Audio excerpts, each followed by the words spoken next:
वाचो वेळी वक्ती गणगौरव रंगराजी काय हिंदी मराठी गाणी शांततेत कसं होईल काही ना जगाचं पापातिशय वाढलं इथं मंदिरी पाप झालं देव नदीला सोडलं इथं मंदिरी पाप झालं देव नदीला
कलियुगाच्या संतांनी खुंटीला माळ टाकली ती कशी सगळ्या मोबाईल करून देवपूजेला लागलो असे जे म्हणणारे संत आहेत एकमेकाच्या राजाला पंढरपूरला जाऊन त्या ठिकाणामध्ये माळ घातली अशा संतांनी खुंटीला माळ टाकली संत खुंटीला टाकतो माळ रातो मकान फुटतो तारा संत खुंटीला टाकतो माळ रातो मकान फुटतो तारा दारूच्या नादाचा दारून भजनाचा दारूच्या नादाचा दारून भजनाचा वाजवून भगवाचा फोडलं तिथं मंदिरी पाप झालं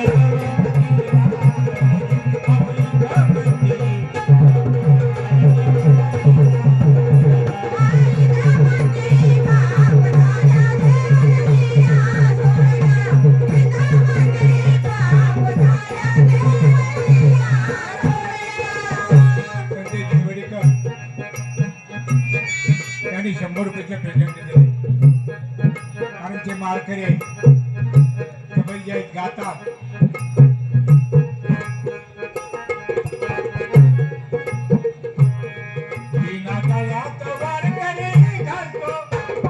हा वारकरी काय करतो त्या घरामध्ये विना घेऊन महिन्याची वारी पायी चालत होते दिल्लीमधून पंढरपूरला जातोय कशासाठी तर आपली वारीच्या विचाराला पोट करण्यासाठी हा कलियुगाचा वारकरी पण कशा पद्धतीनं पोटाचे आणि पोटाचे विना गळ्यात वारकरी घालतो जातो वारीला पायी घालतो विना गळ्यात वारकरी घालतो जातो वारीला पायी घालतो हाताने सोळा भाग मारतो हाताने सोळा भाग मारतो सोडविणीचा छेडला इथं मंदिरी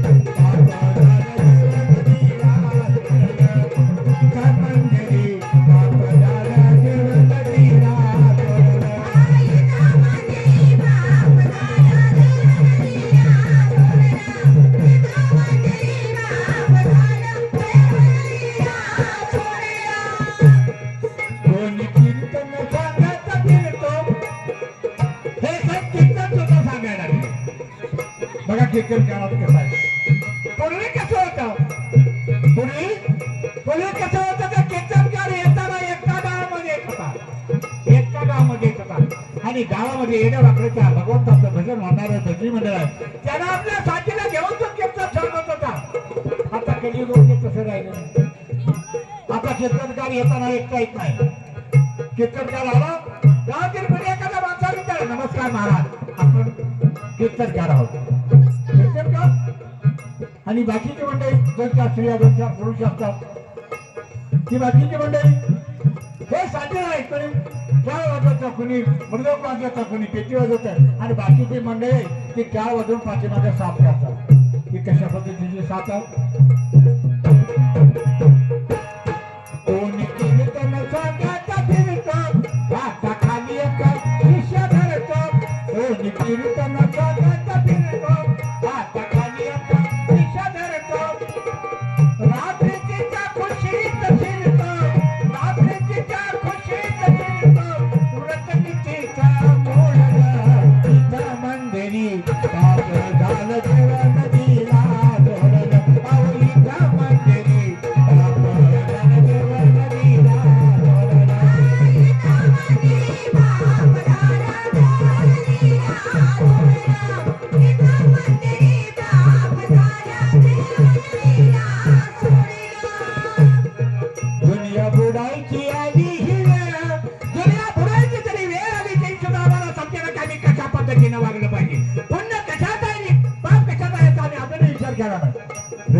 वर्षाचे 12 महिने, 6 महिने हिवाळा, 4 महिने उन्हाळा आणि 4 महिने पावसाळा.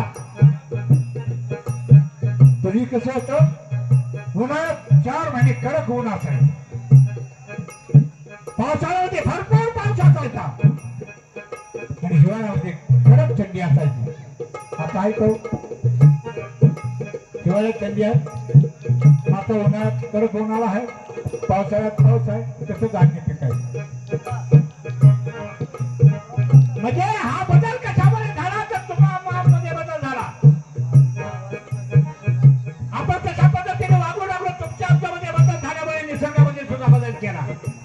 त्या भगवंताची करणी आपल्या हातात काय नाही.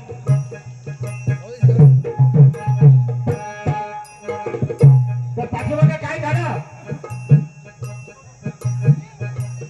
लातूर जिल्ह्यामध्ये खिल्लारी गावाला भूकंप झाला. कधी गणेशोत्सवाच्या वेळेला, गणेशोत्सवाच्या वेळेला पहाटे 4 वाजता लातूर जिल्ह्यामध्ये खिल्लारी गावाला भूकंप झाला. हादरा आपल्याला बसला, हादरा आपल्याला बसला. त्या भगवंताने हलवून जाग केलं,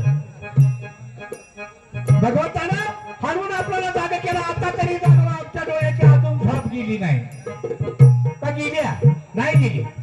गावच्या गाव गडप झालं भूकंप झाल्यानंतर. त्या खिल्लारी गावाला गावच्या गाव गडप झालं. खिल्लारी गाव कुठं, आपली गाव कुठं, सांगली जिल्हा कुठं, सांगली जिल्ह्यामध्ये हादरा बसला. तुम्ही आता तरी जागा नाही झाले झालं आणि होणार बी नाही. भूकंप संपूर्ण गुजरात मध्ये फार मोठा भूकंप झाला. केवढे मोठे आणि केवढं मोठं नुकसान झालं तरी आमच्या डोळ्याची झोप गेली नाही. तो भूकंप संपतो तोपर्यंत समुद्रामध्ये भूकंप झाला, त्याला आपण सुनामी लाटा म्हणतो. त्या सुनामी लाटाने केवढं मोठं नुकसान केलं आपलं, त्या महाराष्ट्राचं केवढं मोठं नुकसान झालं तरी आमच्या डोळ्याची झोप गेली नाही. त्यातच आपल्याकडे 4 वर्षाचा फार मोठा दुष्काळ होता. 4 वर्ष दुष्काळ होता आपल्याकडे. पिण्याच्या पाण्याची बंदकी होती 2-2 किलोमीटर अंतरावर. संतोष जाधव यांच्याकडून एक प्रेझेंट आले, धन्यवाद. पाण्याची बंदकी, पिण्यासाठी पाणी सुद्धा मिळत होतं 4 वर्ष आपल्याला. अशातच काय झालं, पाऊस पडला दुसरीकडे आणि कृष्णा कोणीला 2 वेळा महापूर आला आपल्याला. आला का नाही? त्यानं नुकसान केलं आपलं. ते महापूर का आला? महापूर आला नसता. पण कर्नाटकामध्ये अलमट्टीचं धरण आहे, त्या अलमट्टीच्या धरणातून खाली पाणी न सोडल्यामुळं ते पाणी पाठीमागं सगळं नुकसान झालं आपलं. महाराष्ट्र शासनानं त्या धरणाला परवानगी दिली बांधण्यासाठी, पण त्यांनी पाणी खाली न सोडल्यामुळे ते पाणी पाठीमागं सगळं नुकसान झालं आपलं. मला सांगा, जर असं झालं तर आपण कसं राहायचं, कसं जगायचं, काय होईल? दुनिया बुडायची दुनिया बुडायची भगवंत हा थांबवा खेळा, भगवंत हा थांबवा खेळा. आता बरादा शरण येऊन, आता बरादा शरण येऊन हात ईश्वरा जोडलं. तिथं मंदिरे आपण घाल देवाला दिला सोडलं. अहो इथं मंदिरे आपण घाल देवाला दिला सोडलं.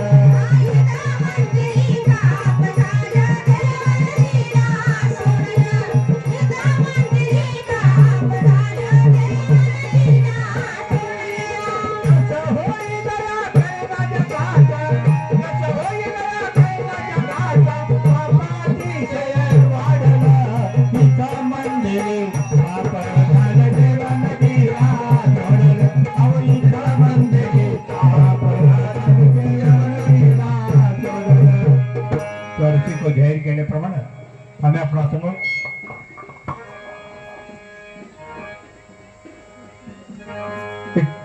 वगनाथचे सादर करतो. त्या वगनाथचे आपलं नाव आहे. एक बाई खेड्यात आणि दरबार कोड्यात वगनाथाला सावणी शांततेचं ठिकाणी जायचं आहे. जे कला शिकलो होतं ती सगळी त्या या मातीच. मला तमाशातलं काही येत नव्हतं. संजय गुरु यांच्याकडून एकांवर प्रेझेंट आले, धन्यवाद. मी कला शिकलो या तिसंगीच्या माती. माझ्याकडे कला आहे त्या तिसंगीच्या मातीची कला आहे, त्या भूमीची कला आहे. त्याची म्हण आहे, वेडे वाकोडे गाई ना परी मी तुझा दास होईल. साधू संतांचा काय, वेडे वाकोडे गाई ना परी मी तुझा दास होईल. तसे लेखो आपल्या समोर कला सादर करतोय ती आपण गोड मानून घ्यावी एवढीच्या छोट्याशा कलावंताची विनंती आहे. विश्वकर्त्याने नटलेली भावना सारा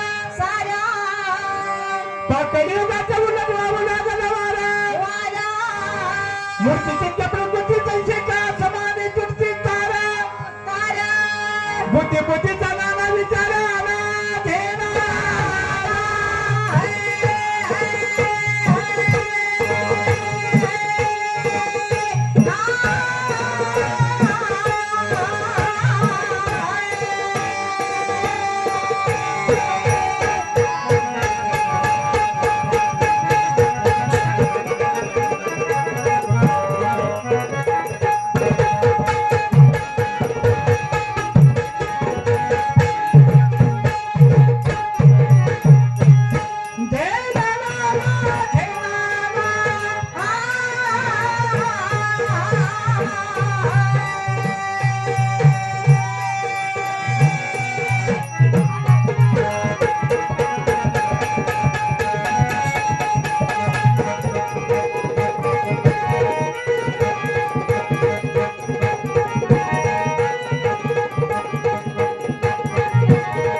नुसतं एकट्याला राबायला लागतंय. ह्यो पगार घ्यायचा तसा घेतोय.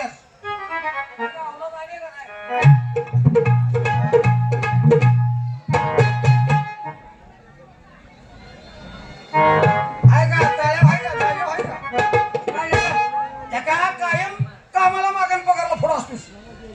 मग अरे माझ्या वशिल्यानं तू भरती झालास आणि माझ्या वयाच्या मानानंतर विचार केले का तुझ्या वशिल्याने मी लागलो मग माझ्या वशिल्याने तू आलास वेळा झालास तू.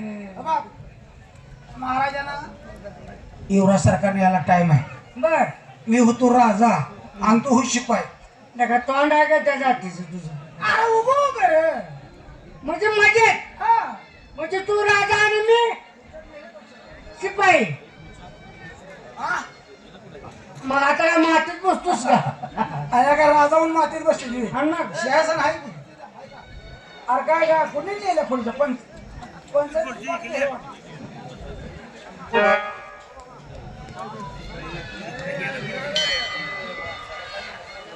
आता तू राजा वय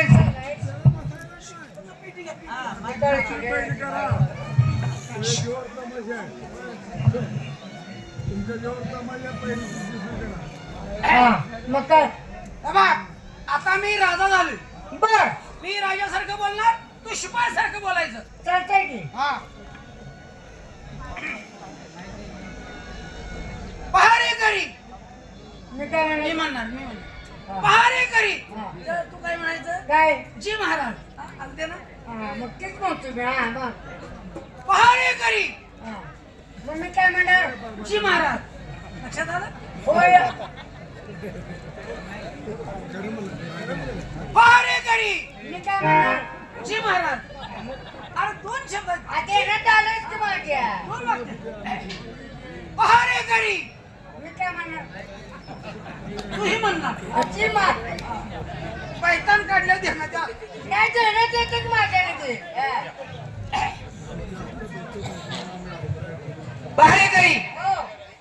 महाराज म्हणाले. आता कळलंय. हा आता मी राजा झाले. मी राजासारखं बोलणार, तू शिपायासारखं बोलायचं. आता मी नवीन राजा झाले म्हणल्यानंतर नवीन कायदा झाला पाहिजे. नवीन राजा नवीन कायदा.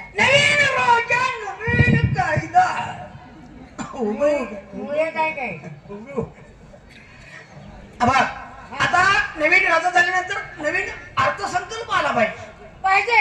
अर्थसंकल्प जाहीर केला पाहिजे. ती जेणेकरून सगळ्यांचं बजेट व्यवस्थित झालं पाहिजे. आता मला सांग, आपल्या महाराष्ट्रातल्या आणि देशातल्या शेतकऱ्यांनी आत्महत्या का केल्या? त्याचं काय कारण आहे? अजून कुठलंही सरकार त्याच्या मुळाशी गेलेलं नाही. त्याचं कारण काय? कारण आपल्या शेतकरी राजाला त्याच्या धान्याला मोल मिळालं नाही.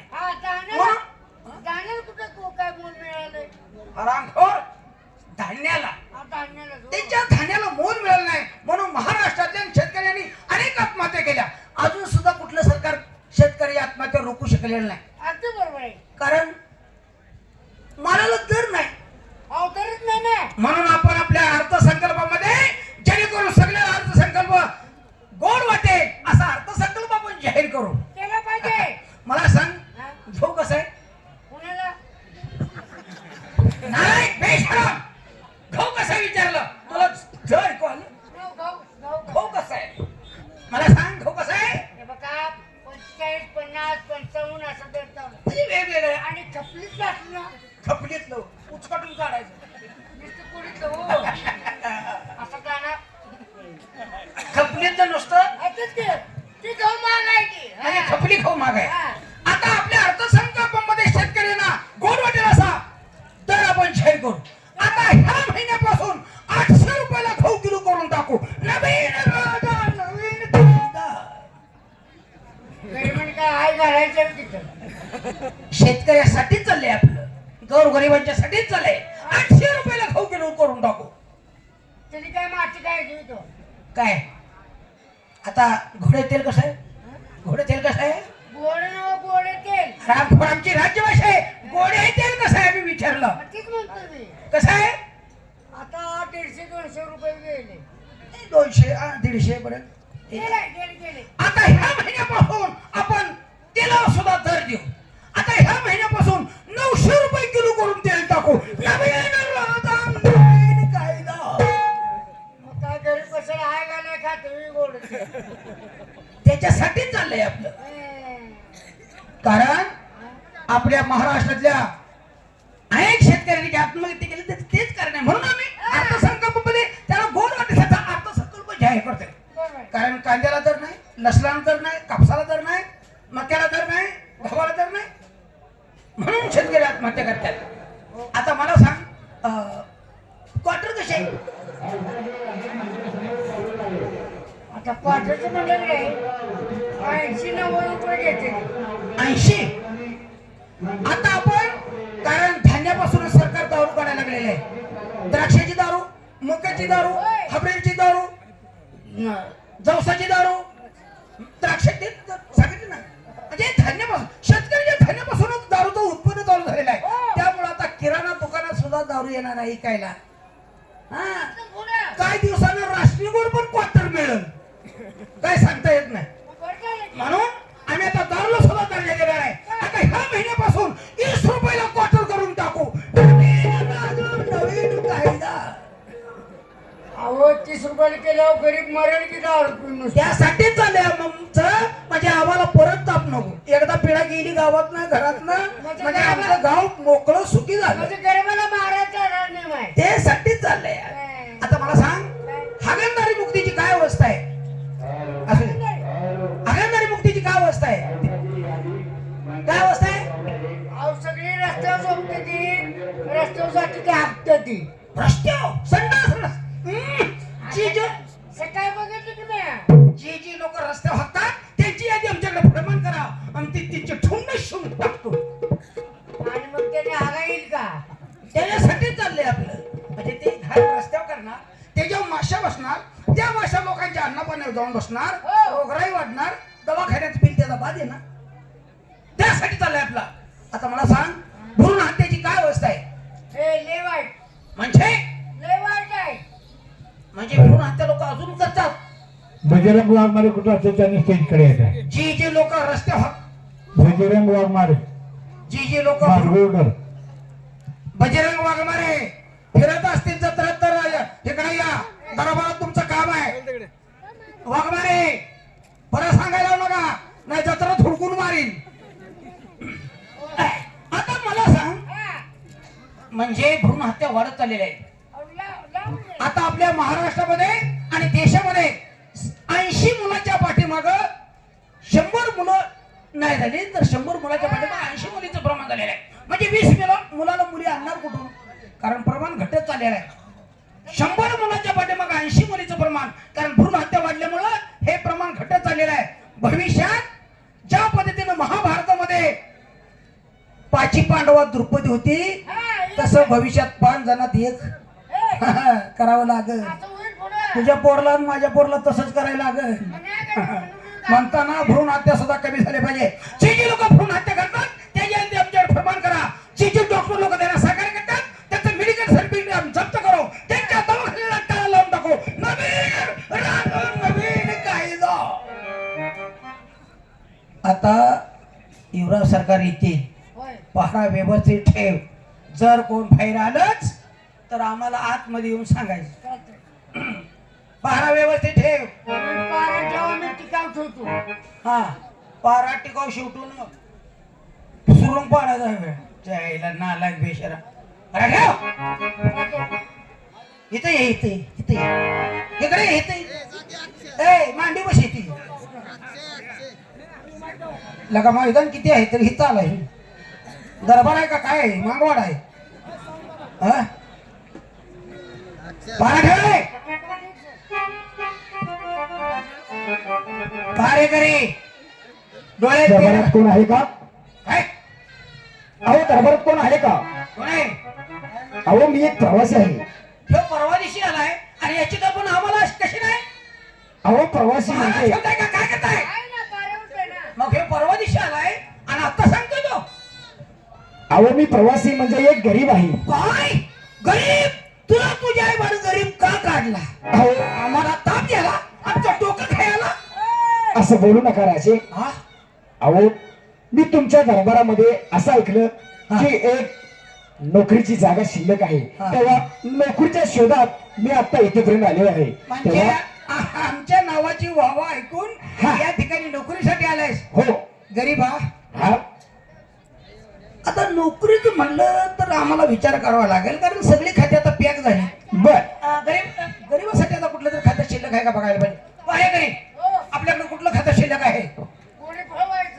काय? हा, म्हणजे घोडी पळवायचं नाही, पळवायचं जॉकीच काम. गरीबा, हा बोला तुला घोडी पळवायचं मला का? महाराजे. हा, पळवाय. अहो घोडी पळवण्यामध्ये मी पूर्ण पारंगत आहे. म्हणजे त्याचं वजन किती असेल आणि आपल्या घोडीचं वजन किती असेल? घोडीचं वजन कमी आहे, म्हणजे जास्त आहे. घोडी फळ घोडीचं वजन कमी ह्याचं ज्यादा. घरी बसल्यावर घोडी मरेल की. मग नको ह्याला चॉकीच कर नको. गरीबा, हा बोला राजे. तुला मॉलिसचं काम जमल का? कारण आमचा मॉलिस वाला 3 महिने निघून गेलाय, तो नाही येण्याच्या मार्गावर आहे. म्हणजे मॉलिशच्या बद्दल बोलता का? हा, अहो नक्कीच. तुम्ही कोणत्या प्रकारची आणि कशी मॉलिश करायची आहे तेवढं सांगा म्हणजे झालं. बघ तुला माहिती देतो. गोठ्याचा मलम वेगळा, बोला. गुडघ्याचा मलम वेगळा, हा, मांडीचा मलम वेगळा, असं. डोंगणाचा मलम वेगळा, बर. पाठीचा मलम वेगळा, असं. मानाचा मलम वेगळा, बर. डोक्याचा मलम वेगळा. हा. हे सगळं वेगवेगळे मलम आहेत आमच्याकडे. असं. ते मलम लावायचं आणि नुसतं लावायचं नाही, हा त्याचा आवाज आला पाहिजे. कसा हो? फसफुस फसफुस फसफुस असं आहे. त्यावेळेला आम्हाला कसं गोड वाटायला पाहिजे. महाराजे तुम्ही म्हणता की प्रत्येक वेगवेगळा मलम लावल्यानंतर हा. फसफुस असा आवाज आला पाहिजे. पण समजा हे सर्व मलम जे एकत्र केले तर त्याच्यानंतर वेगळा आवाज निघाला तर चालेल का? गरीबा, एवढा आहेस काय? सगळ्यामध्ये एकत्र करायचे नाही, वेगवेगळे मला माहिती वेगवेगळ्या जागेला अहो लावा. म्हणजे तुमच्या सर्व शरीराची व्यवस्थितपणे मालिश होईल एवढीच माझी इच्छा. हा, नाही एकत्र करायचं नाही. हा. वेगवेगळे मला मिळते, वेगवेगळ्या ठिकाणी लावायचं हा. आणि लावताना आवाज आला पाहिजे. कसा? खसखुस खसखुस खसखुस. त्यावेळेला आम्हाला कसं गोड वाटायला पाहिजे. म्हणजे प्रत्येक ठिकाणी मलम लावल्यानंतर तसाच आवाज आला पाहिजे असं म्हणणं ना? पण गरीबा, हा तुला पगाराची आम्ही अपेक्षा विचारली नाही.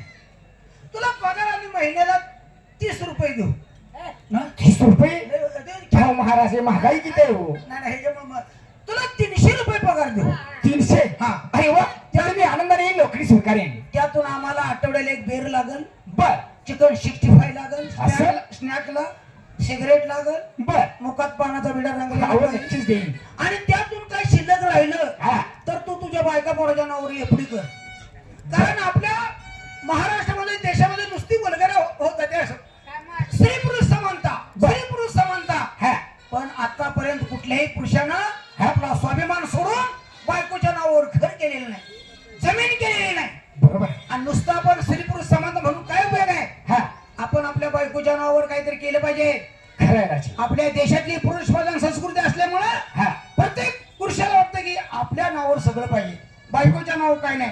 आणि आपण म्हणतो ती अर्धांगी, आपल्या अर्धांगी नाही, पण अर्धांगीचे नाव काय अर्ध आहे काय नाही, काहीच तिच्या नाही. नावावर एक खडा सुद्धा नाही. हो म्हणून तुझ्या बायकोच्या नावावर एफडी कर.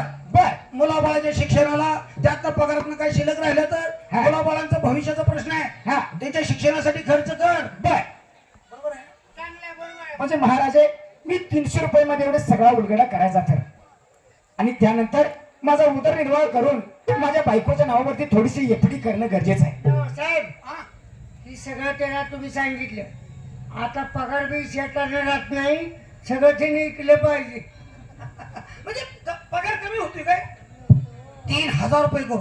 किती 3000 रुपये. वा वा वा वा म्हणजे पूर्ण मी श्रीमंत होणार म्हणजे या गरिबीतून मी वरती येणार त्या गरीबाची आम्ही परीक्षा घेतली, म्हणजे त्याला नोकरीची गरज किती आहे? 300 रुपये म्हटलं तरी तो तयार झाला, म्हणजे त्याला खूप गरज आहे. गरीबा हा आता तुला आमच्या मॉलीची रूम माहित नसेल, बर आम्ही तुला आमच्या मॉलीची रूम दाव, त्या रूम मध्ये आपण बसायचं. कारण इथं जर तुझ्याकडून आम्ही मॉलिश करून घेतली हा तर लोक आम्हाला काय म्हणतील? काय म्हणते एवढे मोठे महाराजे पण गोर गरिबांना बोलून भर दरबारात त्यांचा अपमान करतायत, आमच्या नावाला काळिंबा लागेल. नाही नाही या ठिकाणी नाही, आतल्या रूम मध्ये चल आणि तिथं आमची मॉलिश कर. मग तुमची मॉलीची रूम मला दाखवण्यासाठी येत आहे आणि मग तुला दाखवल्याशिवाय तू काय गही करायचं शिवी नुसतं